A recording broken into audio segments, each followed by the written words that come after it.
Previous recording has also been damaged. Anyways, so what I'm going to discuss in this particular session, I'm going to find out, show you the working criteria. Working criteria to find eigenvalues and eigenvectors.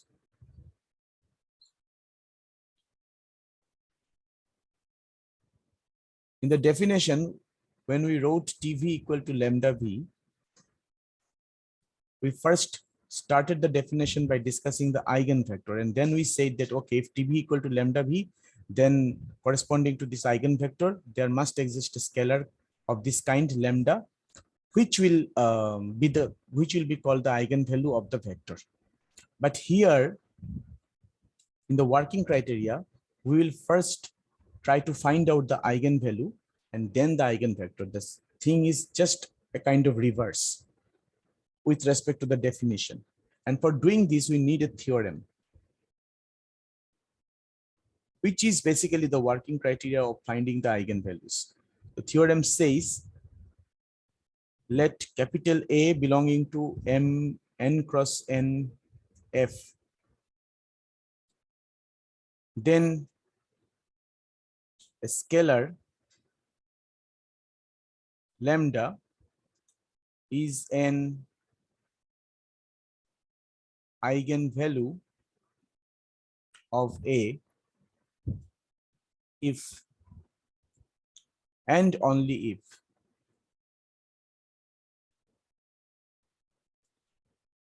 determinant of A minus lambda I n, In is the identity matrix of order n, which must be equal to 0.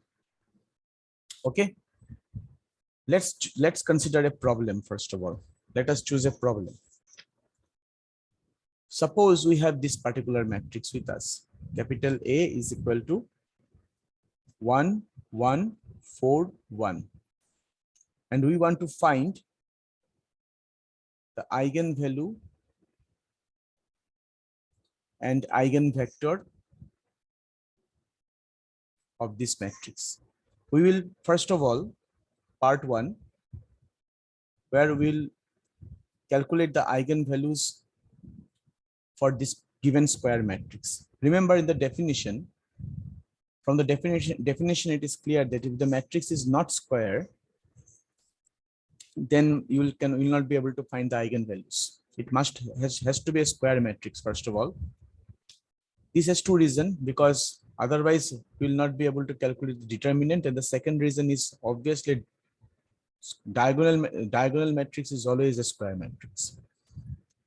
So therefore, because of these two reasons, I can never give you a problem where I'm giving you a rectangular matrix and I'm asking you to find the eigenvalues and eigenvectors. This cannot be. It always has to be a square matrix. So if I apply the definition, then what will I find? Let us figure it out. We know determinant of A minus lambda In is equal to 0. Here, of course, we will write I2, which implies that of 1 1 4 1 minus lambda 1 0 0 1 is equal to 0, which implies determinant of 1 minus lambda 1 minus 0 4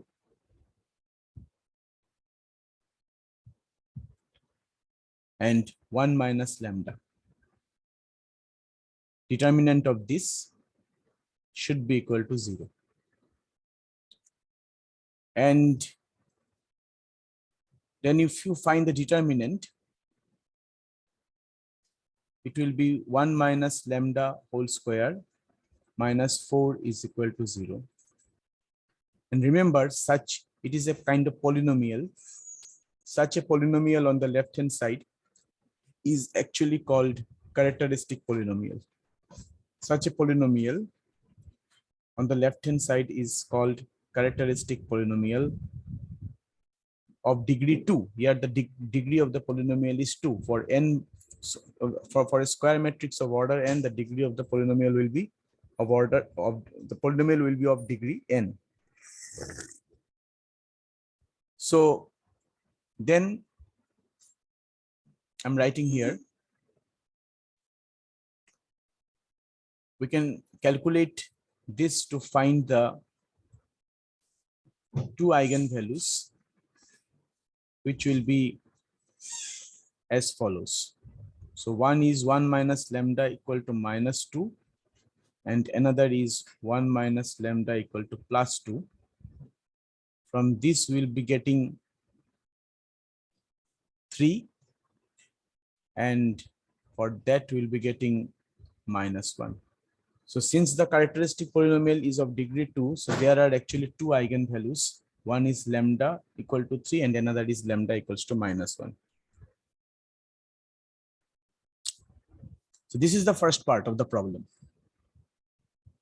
Now we are going to find the eigenvalues, eigenvectors corresponding to each of these eigenvalues. We will first find the eigenvalue corresponding to eigenvector corresponding to the eigenvalue lambda equal to 3. And then we will find the eigenvector corresponding to the eigenvalue lambda equals to minus 1. So I'm moving on to the next page. Can I move on to the next page? Yes, sir. Yes, sir. Okay. Now we know that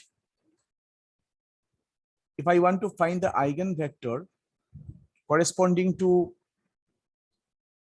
the eigenvalue lambda 1 equal to 3, let us call this eigenvector as lambda 1, then we know that it must satisfy from the equation, the eigenvector eigenvalue equation, it must satisfy the eigenvector eigenvalue equation which is given by this. AV is equal to lambda 1 V. Okay, and since I'm dealing with a 2 by 2 matrix, so therefore here my V is a kind of vector given by V1 and V2 of order 2 cross 1. Okay. Now if we consider the equation in the following manner, if I write the equation in the following manner, what we get AV minus lambda 1b.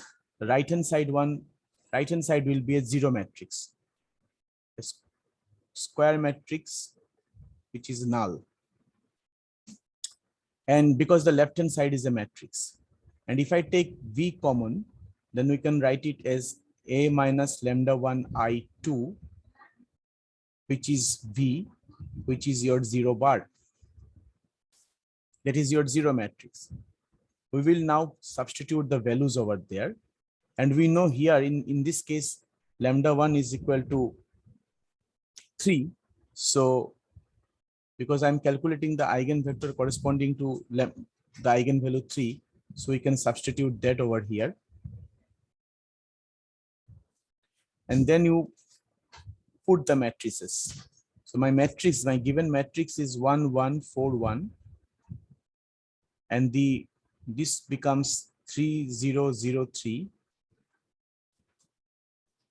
And we can substitute V1, V2 over here, which is equal to 0, which will be, of course,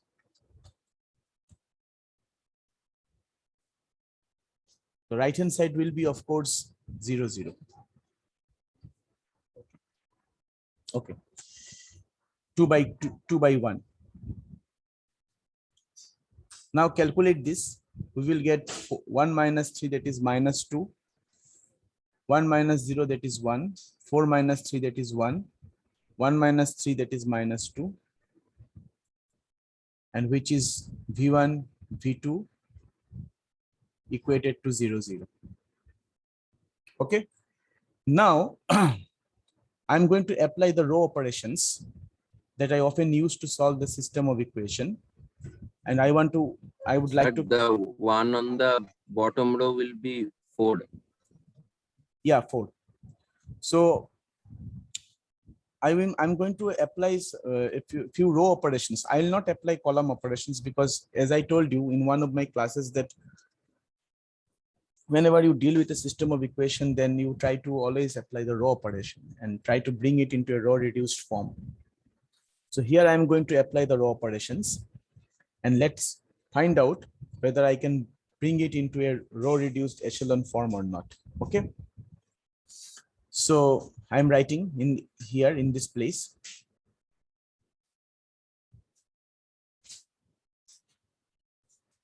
So my matrix is this one. I want to find an equivalent form of this matrix. So the given matrix is, this part is extra calculation that I'm doing on the right hand side, which is equivalent to 4 minus 2 minus 2 1.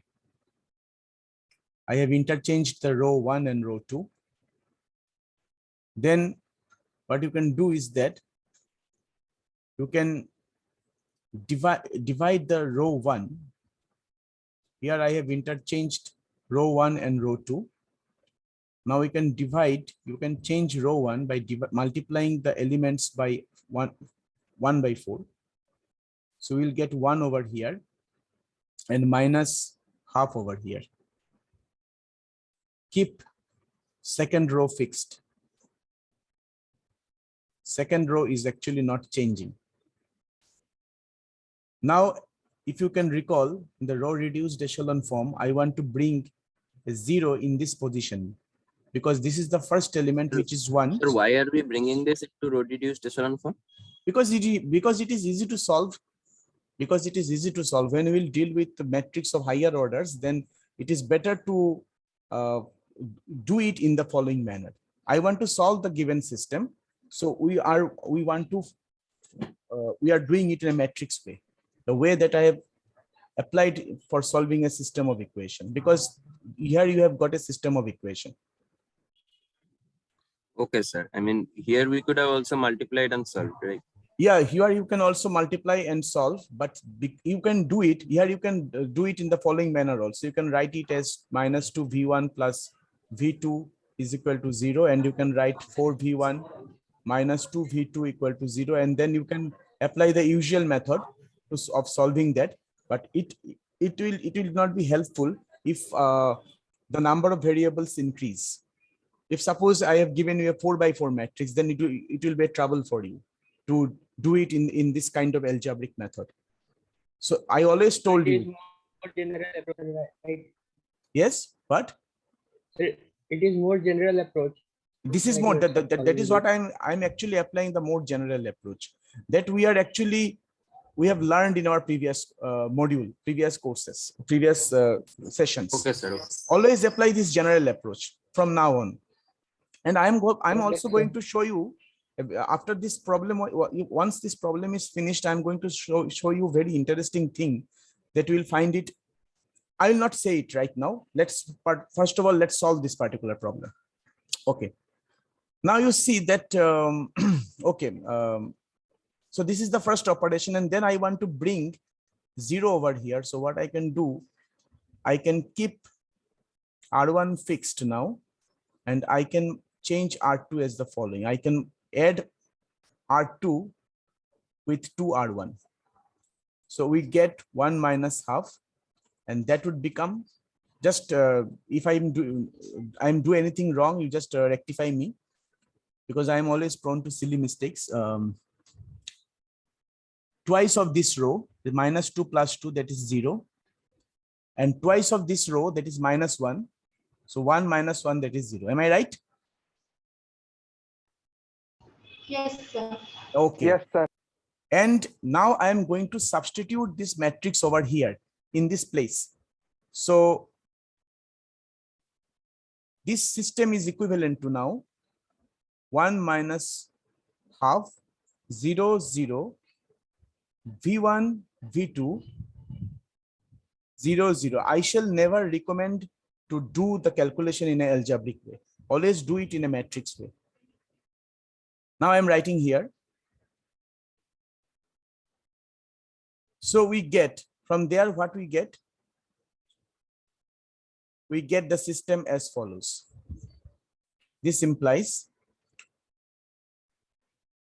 V1 minus half V2, which is equal to 0. And therefore, this is V1 equal to half V2. And therefore, V2 is dependent on V1, or V1 is dependent on V2, whatever. So I'm writing it in this manner. V2 equals to 2V1. What was my vector? My vector is this. This was my eigenvector, which needs to satisfy this equation, corresponding to the eigenvalue λ1 equal to 3. So therefore, my vector becomes, which is V1 and V2, it becomes, now you see, V1 has got the independent choice. V1 is got the independent choice. You can put anything for V1, but your V2 has become 2V1. So in place of V2, we are writing 2V1. And therefore, what we can do is the following. We can take V1 outside and simply write it as V1 into 1, 2. So this is my eigenvector. And now I'm going to represent the eigenvector in a specific way, in a set. Okay, so just see what I'm writing over here. Can you recall this particular term, car t equal to 0, kernel of t equal to 0? This consists of all those. What was car t equal to 0? It consists of all those elements of V such that Tx equal to 0. Can you recall this definition? And car t is also known as null space of T. It contains all those vectors on which when transformation is applied gives you the 0 vector. Can you recall this definition? And Yes, sir. dimension of car t is nullity of T. If you can recall, yeah, dimension of car t is nullity of T. Now carefully observe one thing, that here in this case, for the time being, if I consider this to be the associated matrix to be T, suppose here I'm writing the associated matrix, associated linear transformation to be T. Actually, what is happening over here? Let us not write it here in this place, otherwise it will become clumsy. Let's show it over here. When I write when I'm writing TV equal to lambda V, and then when I'm doing it in the following manner, TB is not TB, is T beta, matrix representation T beta minus lambda I is equal, multiplied by the vector is equal to 0 vector that I have done over here. In this case, just look at this particular line. What I can say about this, I can say that this vectors V actually belongs to the null space of this type of transformation. Just try to correlate these particular things. This is also known as NT. Okay. Car T is also denoted by NT. So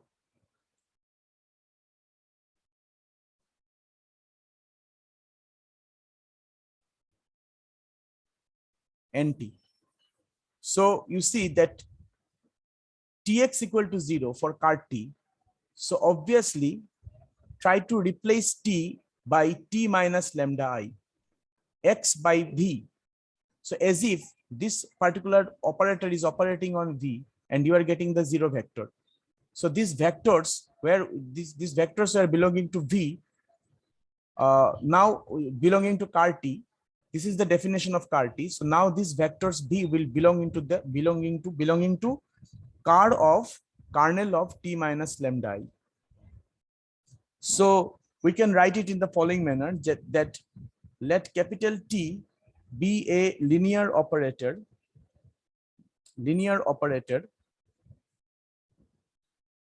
on a vector space V, and let lambda be an eigenvalue of capital T.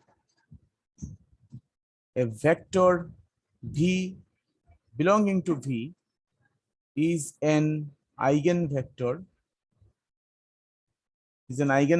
of T corresponding to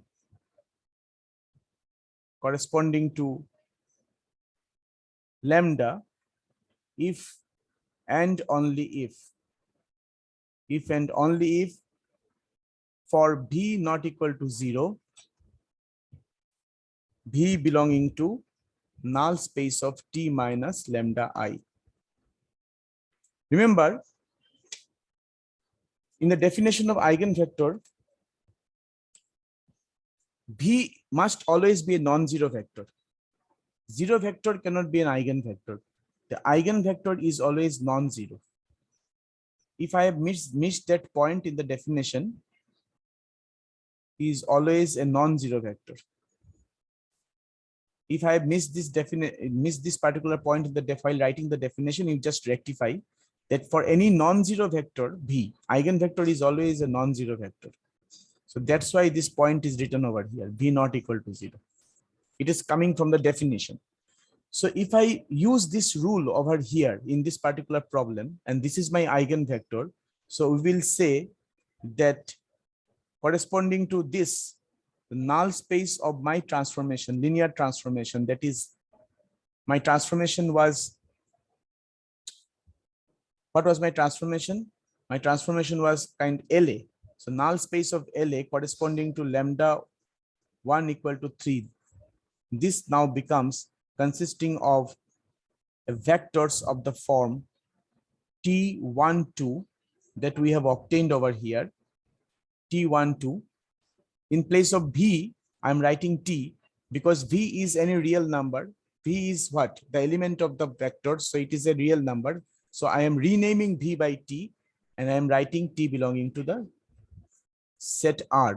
T is an element of the field, and therefore this is the set of all these sets are all the elements present in the set, in this particular set, are the eigenvectors corresponding to the eigenvalue lambda 1 equals to 3.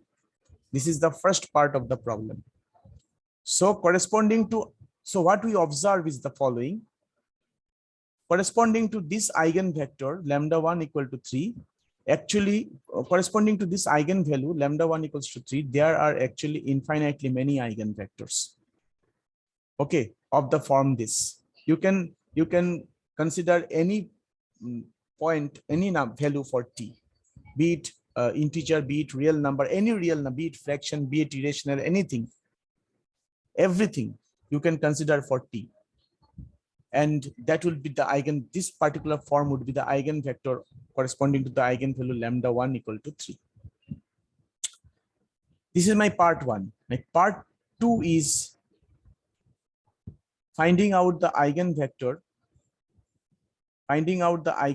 corresponding to the eigenvalue lambda 2 equals to -1. Now, can you tell me that what would be the eigenvector and what would be the eigenvector corresponding to this particular eigenvalue? Can you give me the answer to this particular problem?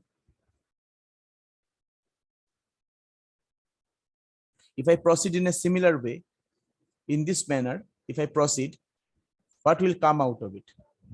What will I get?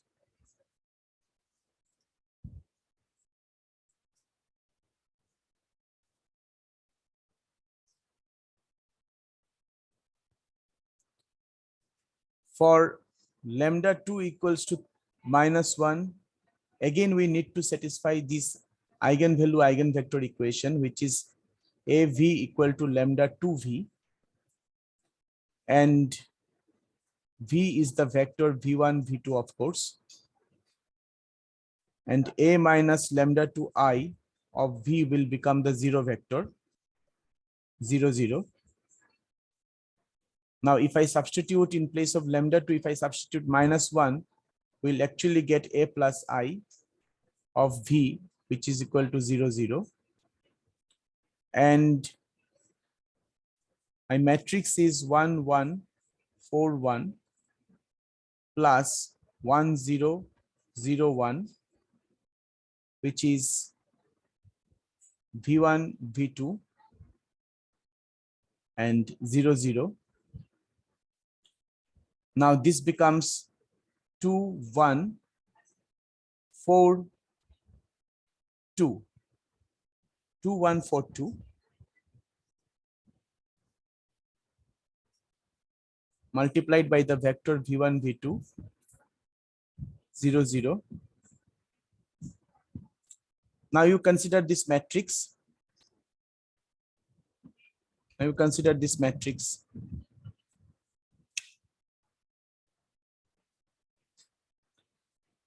Two, 1, 4, 2, and try to find out its equivalent form, just like we did in the previous case. So it would be, we can write it as 4, 2, 2, 1, where I have interchanged R1 and R2. You can divide row 1 by 4.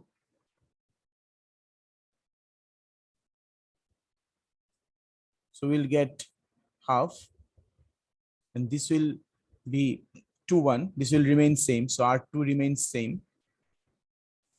Then what we can do, we can change R2 to R2 minus 2R1.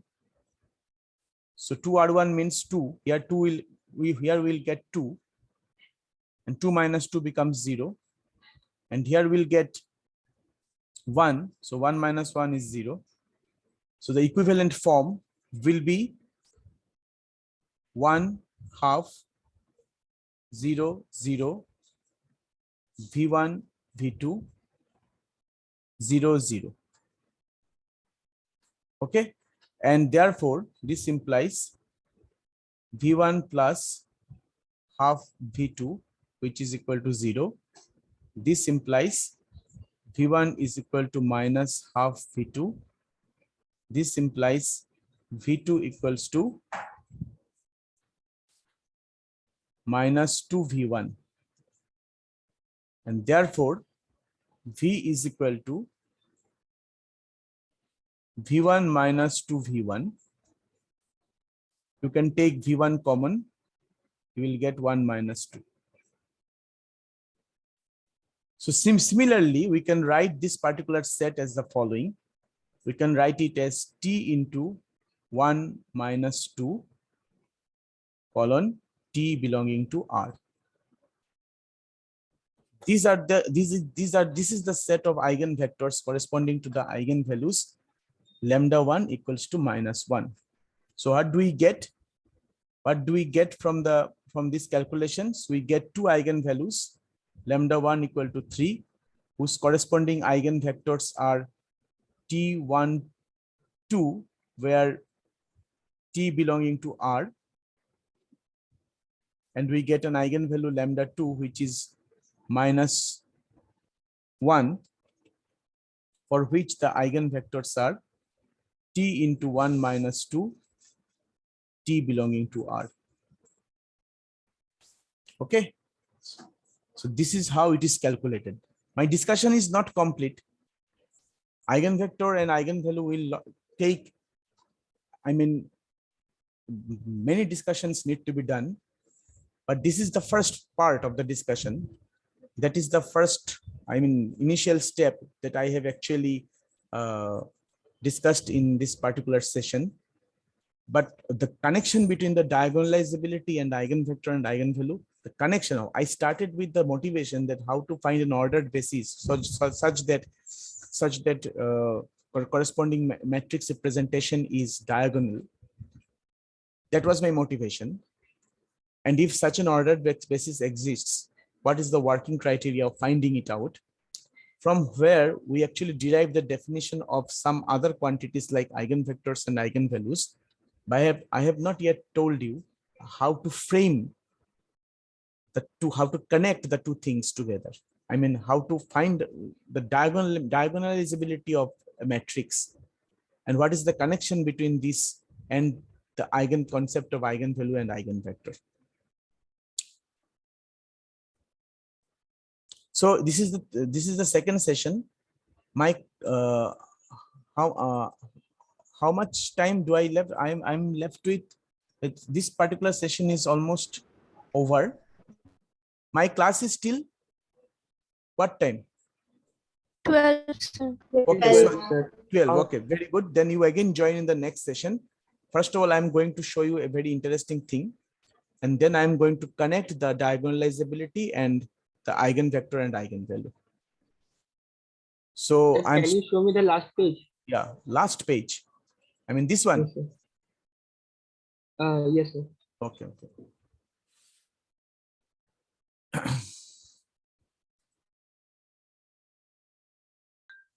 Sir আগের recording গুলো পাওয়া Yes, যাবে sir. না? Done. আমি তো আমি ইউটিউবে দিচ্ছি আপলোড করে, পাচ্ছ না? সব কটা তো ইউটিউবে আপলোডেড আছে, সব কটা আছে। আমি তো আমাদের হোয়াটসঅ্যাপ গ্রুপেও পাঠিয়ে দিচ্ছি সব কটা লিঙ্ক। না স্যার বলছি আজকের গুলো, আজকের যে হ্যাঁ, আগের হ্যাঁ, একটা হ্যাঁ। সেশন হয় ছোট। পাবে। Thank you.